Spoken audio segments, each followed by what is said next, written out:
Hello. Web design is design in the web. So starting with that, it means beginning right where the web is and where the web is created, right generally in the text editor. Designing right in the text editor in the beginning is a sense of what we're trying to get to today, where as a design team and a collaborative team between a designer and a developer, you can start from a point where everybody on the team is right in what we'll call the material of the web. So James Gibson, he is the owner of Negative Space, and he is a design technologist. His primary ability and character comes from being a designer for a decade or more in the print world, the digital world, and everywhere where you can make something visual, he has operated. Myself, I'm Peter Smith. I come from a agency. I'm a partner at Upstate Interactive. I'm a contributor to NGRX as well. I organize Syracuse JS. And my background primarily is non-visual, mostly oriented around moving data around and working with designers. So the question is first to answer, who are design technologists? A design technologist is somebody who knows latency, knows responsiveness, knows that there are different renderings of text depending on the length, and knows about the actual fabric of the web and all that goes into it. And when you have somebody who is a design technologist working with you, you're starting point moves. So I'll compare it to what a designer and a design technologist would look like. And given that most of the work of the world revolves around getting somebody to pay for it, there is a cost involved.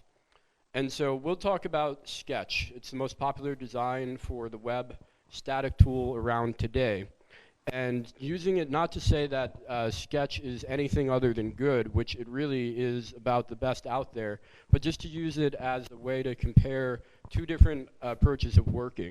We think about design technology not as a way to in any way remove the value of design, but more as an evolution of the practice. Taking the abilities that component libraries, and Angular being the primary in this audience, give us, like scoped styles and modularity. You can give those to your designers as well.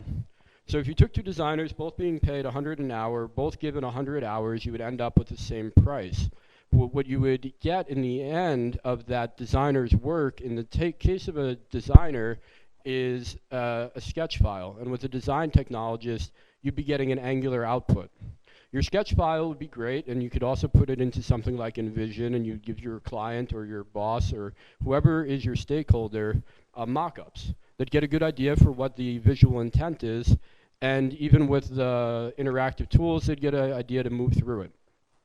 What you get with a design technologist is a prototype.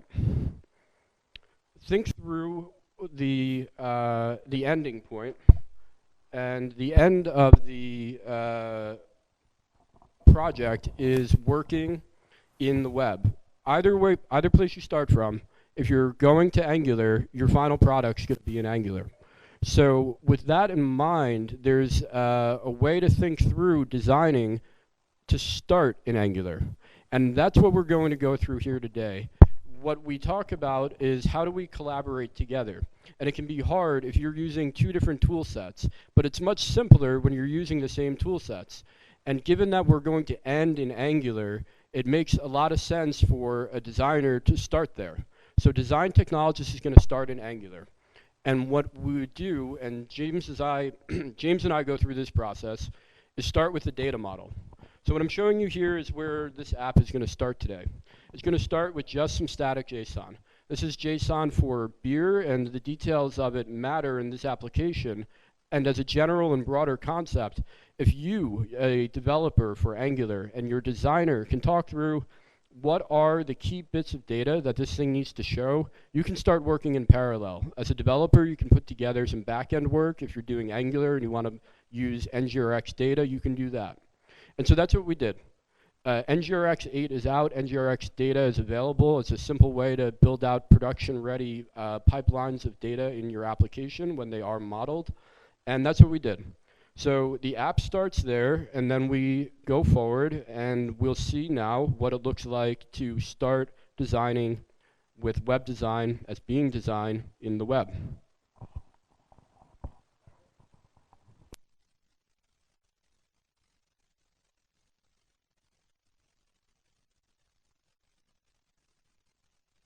But in design technology, a design technologist obviously integrating with a team wants to start with the real material of the web. So what's the real material in this application? If anybody doesn't know, Other Half is amazing. They're in Brooklyn. I'm a big fan of their beers. So we have all of that data loaded in NGRX, and we're rendering it to our Angular application here. So let's dig through the app for a second. I want to show you guys exactly how we start out. Okay, so I'm going to fast forward through some stuff because of our time constraints, but I assume everybody here knows how to make an Angular component, wire up some inputs. To me, this is tough stuff. That's right.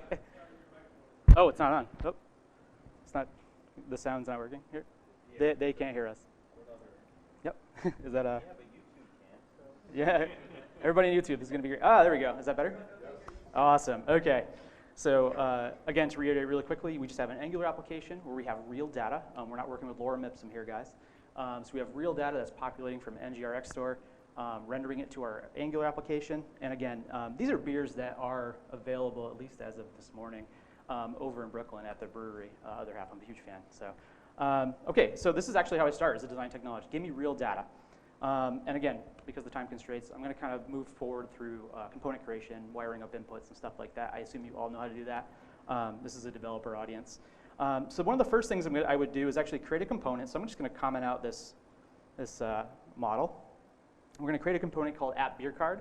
Real simple stuff, okay? So we're wiring up some of that data. So we have an image, the name of the beer itself, the style, ABV, that's the bitterness, IBU, or I should say ABV is the alcohol content, IBU is the bitterness, and the brewery itself.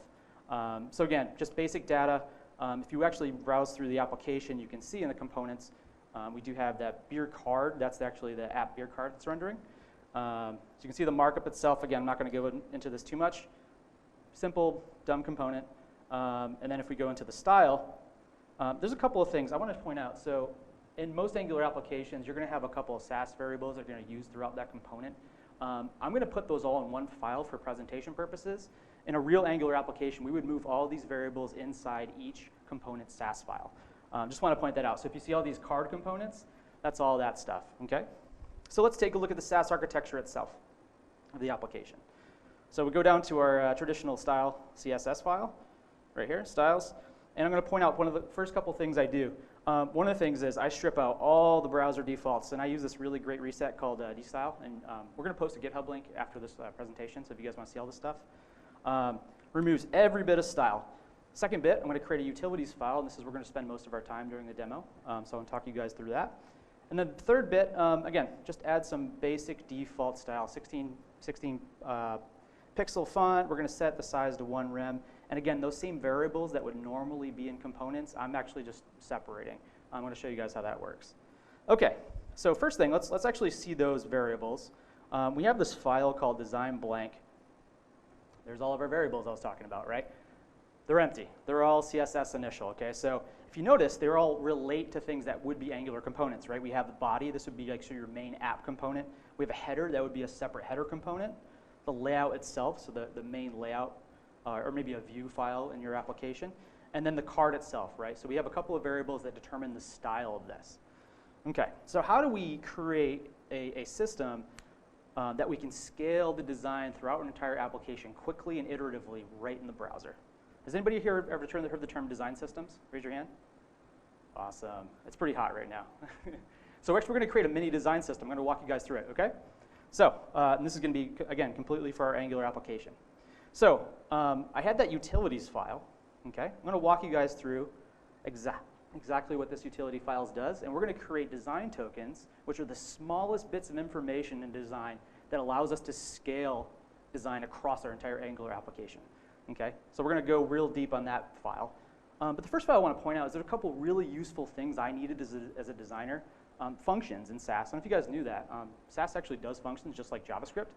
So I have a really nice little file of stuff that I'm going to use to help me think like a designer in the browser.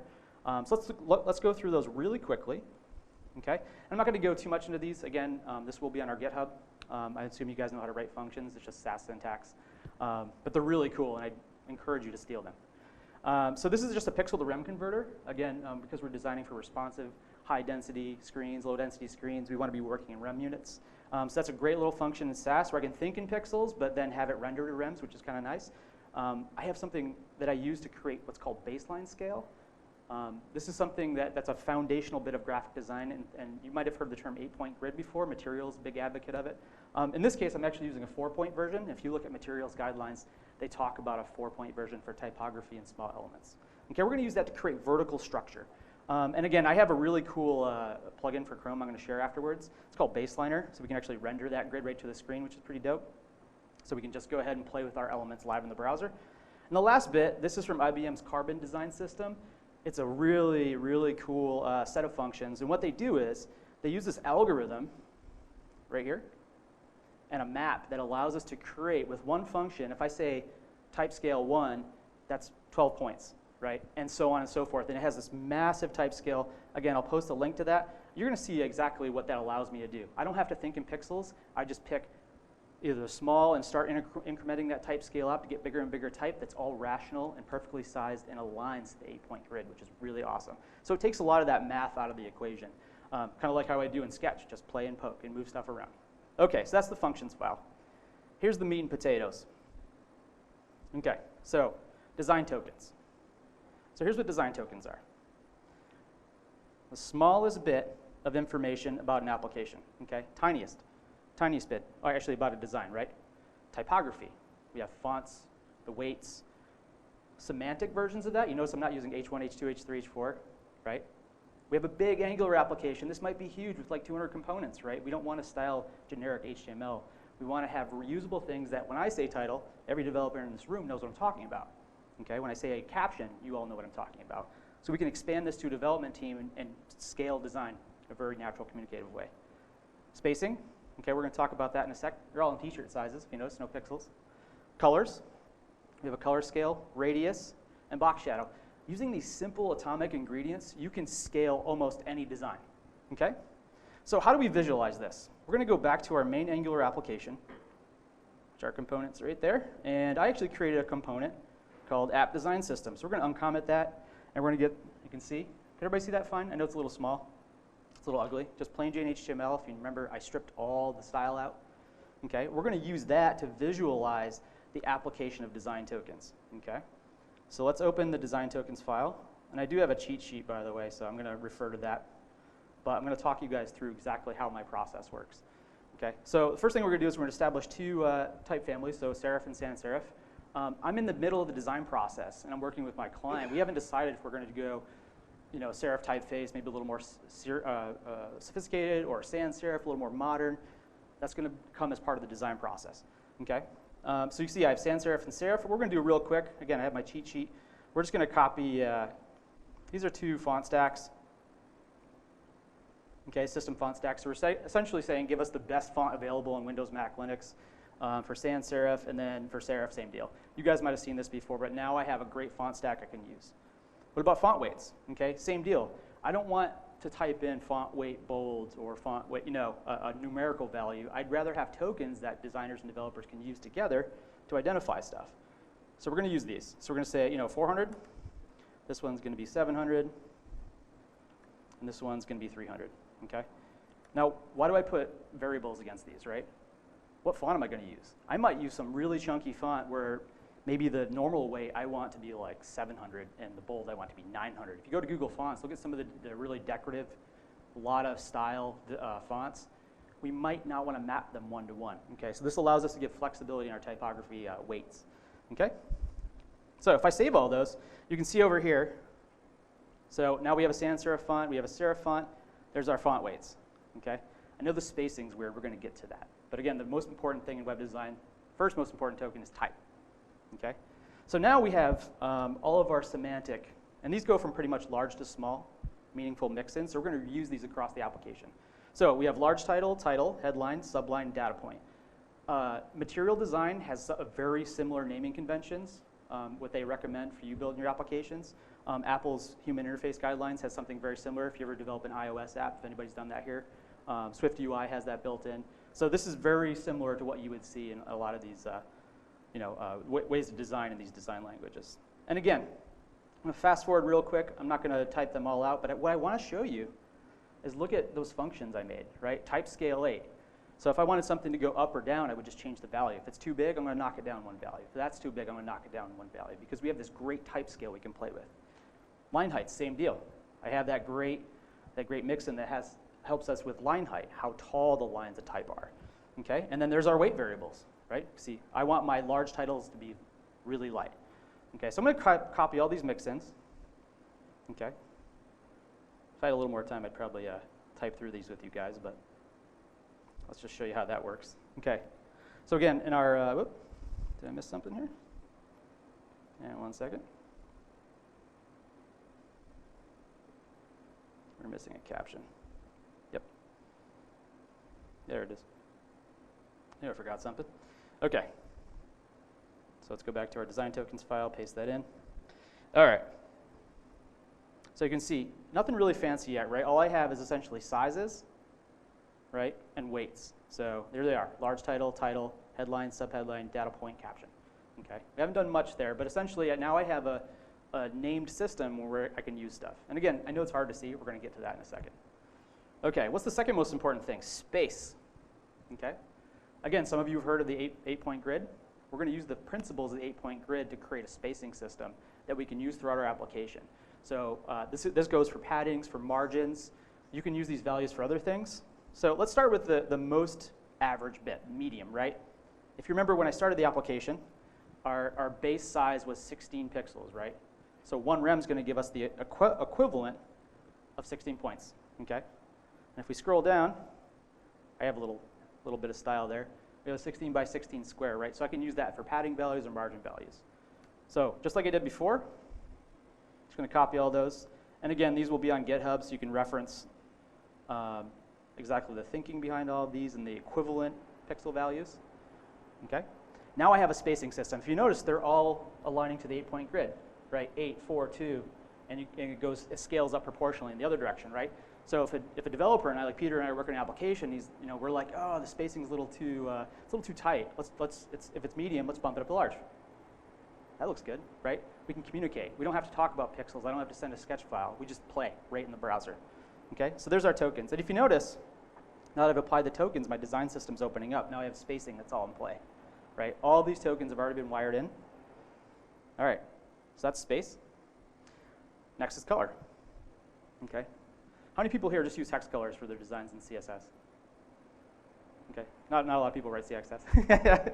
That's okay. Traditionally, hex has been the most important or the most popular way to measure values. If I gave you a hex number, could you guys tell me what color it was? I bet you most of you couldn't, right? Because it's hexadecimal, red, green, blue. It's really hard to understand. What we're going to do instead is that we're going to use another color model that's totally supported by every browser. It's called HSL, okay? And that stands for hue, saturation, and lightness, okay? So it takes three parameters. The first parameter is a color, a hue, right? In this case, I'm using a grayscale, so the hue is going to be 0, okay? Saturation, how intense is that hue? 0 is like no of that color at all, and 100 is maxed out. So for this, we're going to say 0% because it's black. And last but not least, if you notice the names of my design tokens, they go from 50 all the way to 900, right? Almost like font weights, right? It's a very rational scale. So I want my lightest version to be that 50 and my darkest version to be that 900. And the cool part is I can map those values directly to lightness percentages. So all of a sudden now I have a completely neutral gray at 50%, right, to gray 500.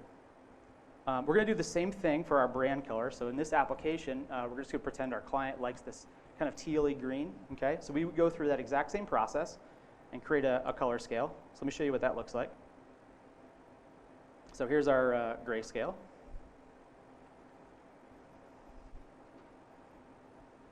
again, we have our design system component here, our mini tiny design system component. You can see all the color scales, right? It's a very natural step up. Now, if you noticed, I've changed a couple of the values, and this will happen depending on the hue you're using. You might have to tweak the lightness values visually, but most of it's pretty rational, right? You can create a pretty decent scale pretty quickly that way. Now, what about our green colors? Exactly the same thing.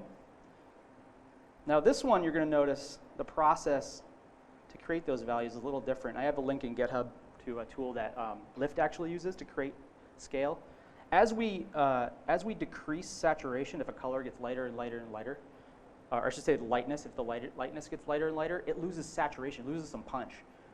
So what you can do is you can actually adjust those saturation values, and again, you can do it optically. It's not really a science to make it a little more natural, right? So it's not too gray on the light side and it's not too black on the dark side. So let's take a look at that. There's our primary scale. Okay, so now I have a grayscale that I can use for most of the application, and then I have a brand color that I can use for calls to action, links, stuff like that, controls. Okay. Last bit, radii. This is really simple, just rounded corners, right? And again, instead of pixel values, we're going to use rem units. Just going to paste those in. Okay. And if I could, there's white boxes back here, but I'm going to change something real quick so you guys can see that soon. But essentially, this gives us the effective 2-point radius, 3-point radius, and 6-point radius, right? So I can change the roundness of my interface. And that can be applied to tons of things: cards, images, inputs, buttons, right? Again, when I'm working with a developer side by side, we can play with these live and decide what works good, especially if you have an app that has like a lot of controls, like a control toolbar or a set of filters. So it's a really important thing to think about. And it's a very important part of the brand is the roundness of something. Okay? And the last bit is a elevation. So this is a box shadow. In more sophisticated applications, you might see like a mix-in that you could pass some values in. Material design has something called elevation. I encourage you to read it. It's how far off the background something is. So we're just going to use a box shadow value for that. This is a pretty sweet box shadow. So it's like a doubled up box shadow. Okay, there it is. So we have a degree of elevation, right? We're taking that, whatever element that is, and popping it off the background a little bit. All right, now we got a toolkit, right? We have the foundations of a design system. These are, again, called design tokens. We can use these little bits of information and apply it anywhere in our Angular application to custom style things. So knowing we have our design tokens hooked up, there's our whole guide. I'm going to turn that off so we can get back to our app. So if we go back to the application, there it is. I'm going to comment that out. Okay, we're back to our app. All right, so there's a couple of things that have already been wired up in this application, in that component. If you guys remember, I had design tokens that define, or I should say these mix-ins that define these title sizes, the font we use. Let's actually put this to actually apply this to this component. Okay, so go to our CSS file. Again, you remember I have effectively all of these variables that would normally be in component files. These are wired up. Right now they have no values. I'm going to show you a finished design that if we took all of these tokens, applied them, what that would look like. So we have a file that's already completed called design dark. I'm just going to uncomment it. Let's take a look. Okay. So what's really cool about this, right? Using nothing but applying those design tokens inside of our components in our Angular app, we're able to create a really cool design. Okay, and something like this, once you have your design tokens established and hooked up to your Angular application, changing or playing with these happens really quickly. Okay, in this case, Peter and I are building this app, and we wanted to present this concept to the client. We say, hey, we have a sort of a dark mode looking app. It's got kind of subtle radiuses. We're using a sans serif typeface. Dark mode's really popular, so we presented this to the client. They're kind of digging it, but they want to see another version. Okay, they're like, maybe it's too dark. Maybe we could use a lighter version. You guys talked to us about a serif typeface, right? So let's go ahead and change some of that. You're going to watch that live. So first thing, we want this to be lighter, right? So here's our body. Again, this would be in a component. We have gray 900. Who wants to guess how we'd make that light? Remember our color scale? How about 100? And our type, right? Our type's light. Let's make that dark. How about 900? I actually have one level lighter than 100. I'm going to make that 050. Okay? And the client's like, well, I want a serif font. Okay. Serif font. All right, we're starting to get somewhere. Okay? What about the header? We don't want that header to be green. We kind of want that header to be a little black and white, a little more sophisticated. So we're just going to switch that to our gray design tokens and not even change a thing. Okay? A little bit of tweaking we'll have to do there. We'll come back to it. What about if we wanted, in this design, the cans to be more visible, right? We wanted the images to be bigger. Here's our layout component. This is using CSS Grid, by the way, which is really rad. If you guys haven't used it, definitely try it out. We're going to change that to one fractional unit. So we're just saying, essentially, this is going to be a one-column layout on mobile. There we go. Okay? You notice we can't read much of our type. There'll have to be some things we'll have to tweak there. What about our titles? Right here. Let's adjust those a little bit.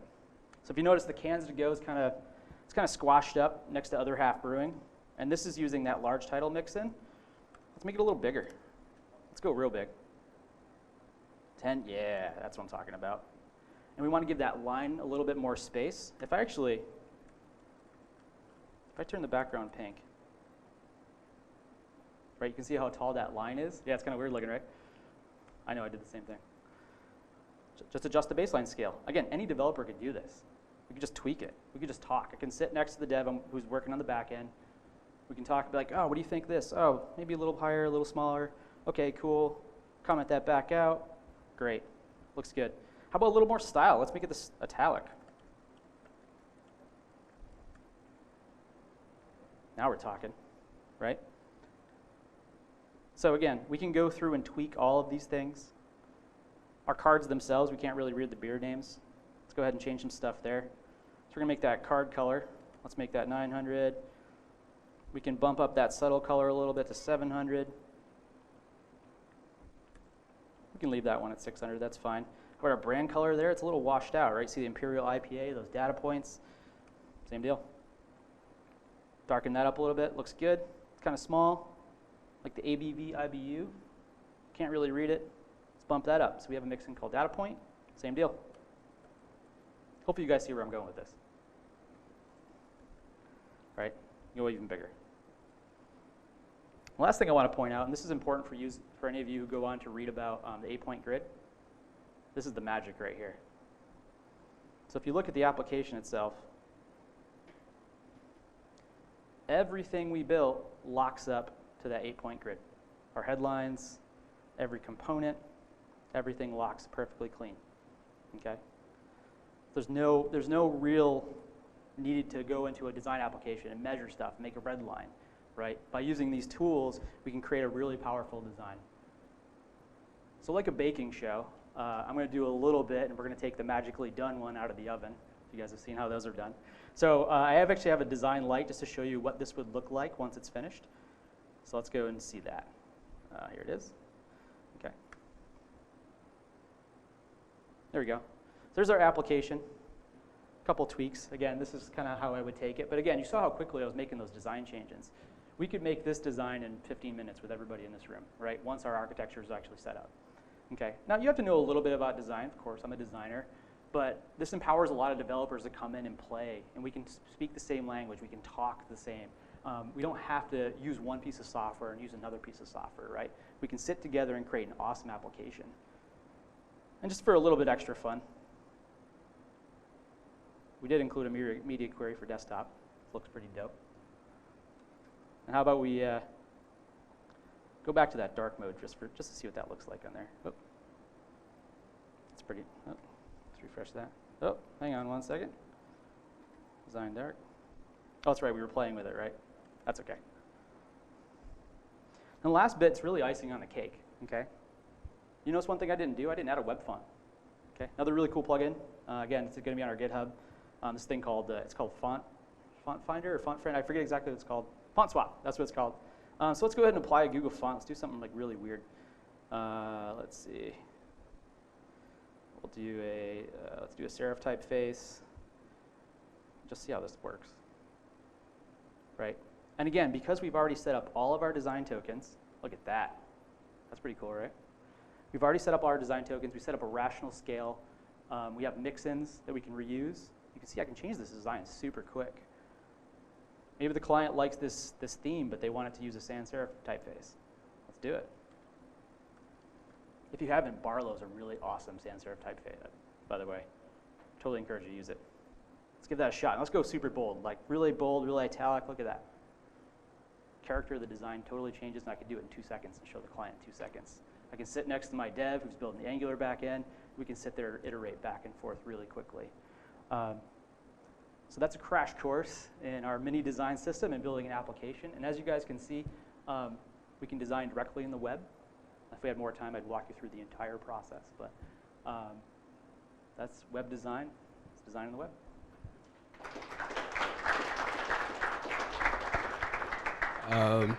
So James has gone through this, and there's a bit here at the end. It's a parable, and I'm not going into it. I'd rather speak from the heart on this one. There's a sense here of collaboration among developers. You work with your development team, and you develop the product. And sometimes you can't always work directly with your designer. You get the designs, and then you implement the designs. And you get into challenging situations and conversations around a designer in love with their design and a developer in love with their code, and they're sometimes incompatible. This has happened to us, and this has happened to James and I on a product where we're working with a designer. It came down to a point where the data model was never going to be able to achieve what the designs had come up with. And it's not so much that without an unlimited budget, with unlimited time, we could get there, I suppose. We could get to that designer's bit, but the client would never be happy. So I think there's some superior things to designing right in the web, but the first and most important to me would be that everybody can work together truly on the same team. It's super achievable. Anybody who has a design background can begin to take the lessons that they've learned from the tools that already exist and learn design tokens, and there's so much standardization and stability that it makes sense to do. And then finally, the benefit is you get one of these nicely done bits. My part started before this, putting in the data, though no application is ever done. So there's not any point here with this app that James and I have put together that we're not going to continue working on this. We're just going to keep going through iteration and iteration, working with users and so on to get it. So that's web design, is design in the web. I think that everybody can think through when you leave your job at the end of the day how this might make you feel happier, and you could go home, sit on a couch, have a beer, and just enjoy your life more. So, Thank you.